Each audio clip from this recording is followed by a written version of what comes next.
je vais passer la parole à Monsieur Gallas. À vous. Merci. Donc, je lirai tout à l'heure, à l'instant, le texte qui a été envoyé aux organisateurs de cette réunion par le général Frère. Si des personnes s'étonnent que le mouvement de la paix lise un texte d'un militaire, je dirais que dans la tradition du mouvement de la paix, d'abord le mouvement de la paix est pacifiste, il n'est pas forcément antimilitariste, et ensuite nous avons toujours travaillé avec différents militaires. Je voudrais parler du général Labollardière ou le général Labollardière, oui, ou l'amiral Sanguinetti, qui ont été des grands pacifistes. Je ne cite pas les autres, mais enfin, peut-être deux petites choses suite à l'intervention précédente. De manière un petit peu rapide, M. Bricmont renvoie en fait dos à dos le gouvernement actuel et un certain nombre d'organisations de gauche, notamment celles qui appellent à une manifestation cet après-midi.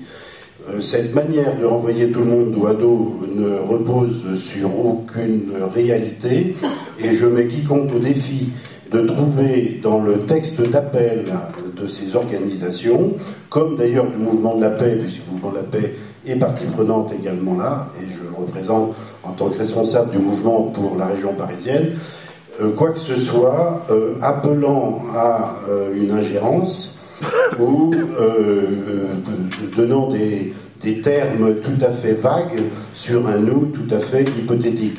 Bon, je ne veux pas faire de polémique, l'objet n'est pas là, mais vous n'avez pas parlé de la protection civile, vous avez parlé d'ingérence, et vous avez dit que... on va pas en discuter ici, on pourra en parler après, mais je mets simplement en défi quiconque de trouver un texte sur ce sujet. Mais bon, c'est pas grave.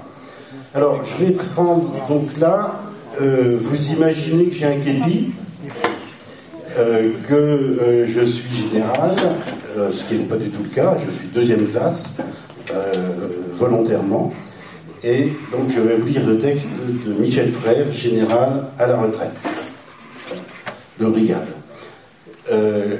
L'OTAN, outil de l'ingérence. Le problème de l'ingérence, c'est qu'elle gagne sa licéité par l'adjectif humanitaire qu'on lui accole.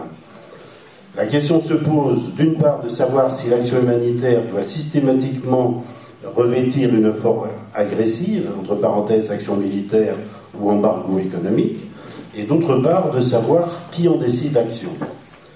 Sans rentrer dans ce débat qui doit faire l'objet de votre colloque, je m'en tiendrai à présenter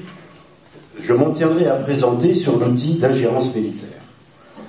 Force est de constater que l'OTAN est actuellement le bras armé de l'ONU.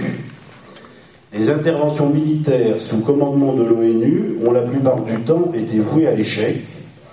Des opérations comme celle du Kosovo, en se plaçant uniquement sous le point de vue militaire, ont démontré que l'OTAN est l'outil le plus performant en termes d'intervention militaire. C'est un outil pratique pour les États-Unis, pour les États et pour les Américains.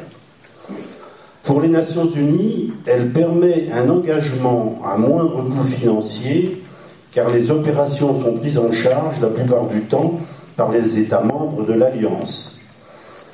Pour les États non membres, cela permet de se donner bonne conscience en déléguant à un organisme leur évitant de s'engager dans des opérations coûteuses à tout point de vue. Pour les Américains, l'OTAN permet d'avoir une caution internationale, car soyons clairs, les États-Unis n'ont pas besoin de l'OTAN pour intervenir. C'est d'ailleurs le cas en Afghanistan, où les deux forces US et OTAN sont présentes. Cela permet de mouiller les autres nations. Efficacité, caution de l'ONU, approbation servile des autres États, les interventions de l'OTAN resteront encore longtemps le bras armé de l'ingérence si on en reste là.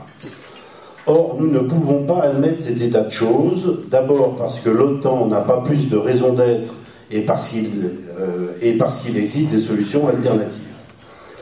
Depuis la chute du mur de Berlin, se pose pour l'OTAN un problème existentiel. Il lui faut se trouver une raison d'être.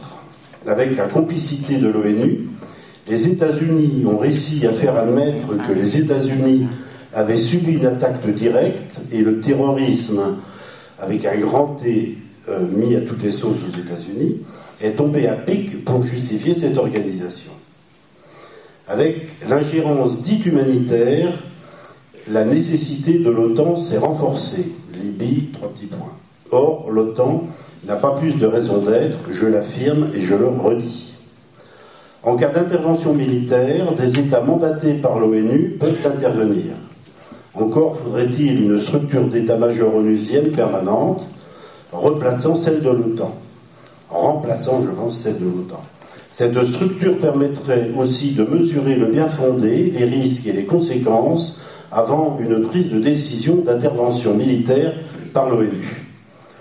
Au regard de ces 3 points, suppression de l'OTAN, remplacement par une structure d'état-major onusien permanent et engagement possible de tous les États, les interventions militaires, sous réserve qu'elles soient justifiées et surtout demandées par le peuple, sont alors possibles. Reste à savoir si elles sont obligatoires. Donc, et c'est signé, général de brigade à la retraite, Michel Frère.